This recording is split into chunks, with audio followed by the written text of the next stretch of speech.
দেখো, আজ আমি এই ইলিশ মাছগুলোকে পিস করে নিয়েছি। আমি ইলিশ ভাপা করব বলে। আর এর জন্য আমার লাগছে সরিষা বাটা। আর এখানে আমি নিয়েছি লবণ, হলুদ, ধনিয়া গুঁড়া, ঝালের গুঁড়া আর আদা বাটা। তারপর এখানে নিয়েছি একটু গোটা জিরা আর কয়েকটি কাঁচা লঙ্কা চিড়ে নিয়েছি। আর নিয়েছি সরিষার তেল।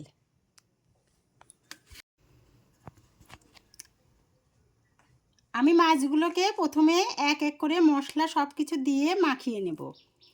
এই যে দিলাম সরিষা বাটা। এখানে যেগুলো মশলা নিয়েছি আমি সম্পূর্ণই এখানে দিয়ে দেব।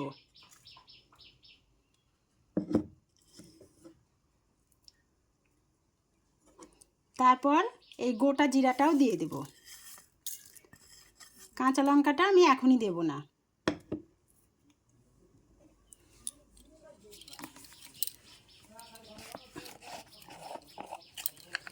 আমি এখানে সামান্য সরিষার তেল হাতে নিয়ে মাছগুলোকে মেখে নেব।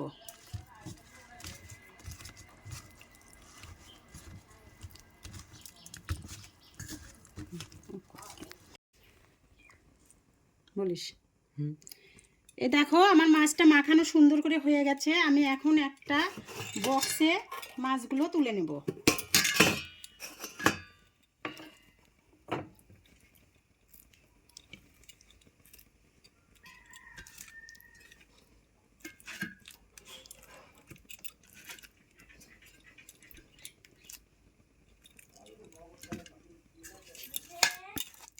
এই মশলাটুকু আমি উপরে দিয়ে দেব।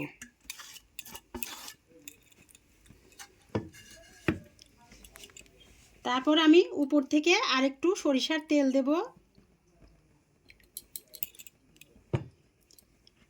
আর এই যে কাঁচা লঙ্কাগুলো চিড়ে রেখেছিলাম এগুলো দিয়ে দেব।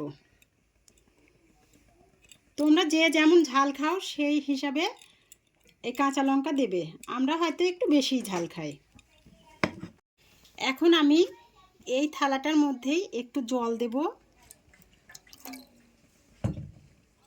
এই জলটুকু, এই মশলার জলটুকু আমি এর মধ্যে দিয়ে দেব।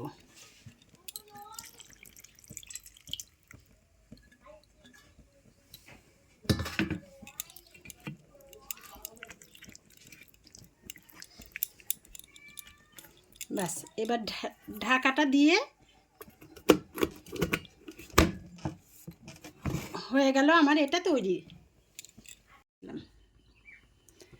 দেখো বন্ধুরা, আমি একটা কড়াইতে আগে থেকেই খানিকটা জল চাপিয়ে দিয়েছিলাম। জলটা গরম হয়ে এসেছে। আমি এখন এই বক্সটা আস্তে করে এই জলের মধ্যে বসিয়ে দেব। তারপর একটা ঢাকা দিয়ে ঢেকে দেব। এখন আমার চুলার আঁচটা একটু কমিয়ে দিয়ে 20 মিনিটের জন্য রেখে দেব। ফিরে আসছি 20 মিনিট পর। চলে এলাম 20 মিনিট পরে। দেখো বন্ধুরা, উপর থেকেই দেখা যাচ্ছে কি সুন্দর জলটা ফুটছে। এখন আমি ঢাকনাটা খুলে তোমাদেরকে দেখাই। দেখো জলটা কত সুন্দরভাবে ফুটছে, অনেকটা শুকিয়েও এসেছে জলটা। এখন আমার এই মাছটা ভিতরে ভাপা হয়ে গেছে। আমি চুলাটা অফ করে দিয়ে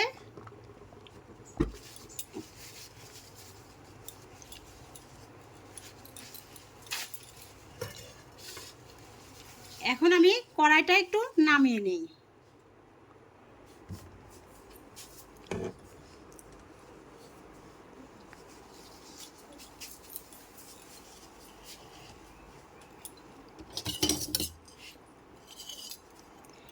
এটা খুব সাবধানে তুলতে হবে, নয়তো হাতে লেগে গেলে হাতটা পুড়ে যেতে পারে।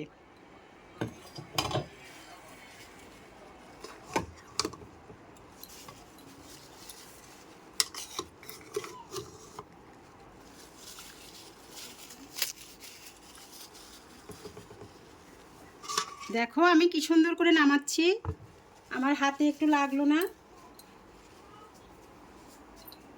এখন এটা খুলতে হবে।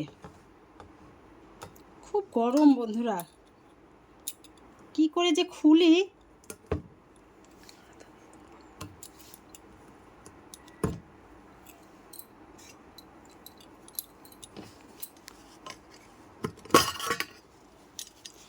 ফুলে গেছে। এই দেখো বন্ধুরা কি সুন্দর এটা হয়েছে, সেন্টটা খুব সুন্দর এসেছে। এখন আমি একটা থালাতে এই মাছ ভাপাটা ঢেলে নেব।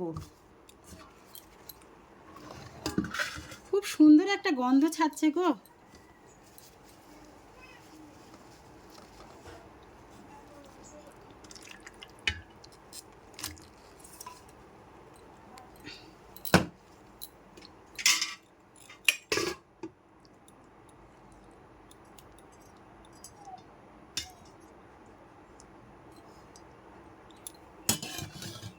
খুব সুন্দর হয়েছে, খেতে নিশ্চয়ই দারুণ হবে। গরম ভাতের সাথে এটা খুব মজা হবে।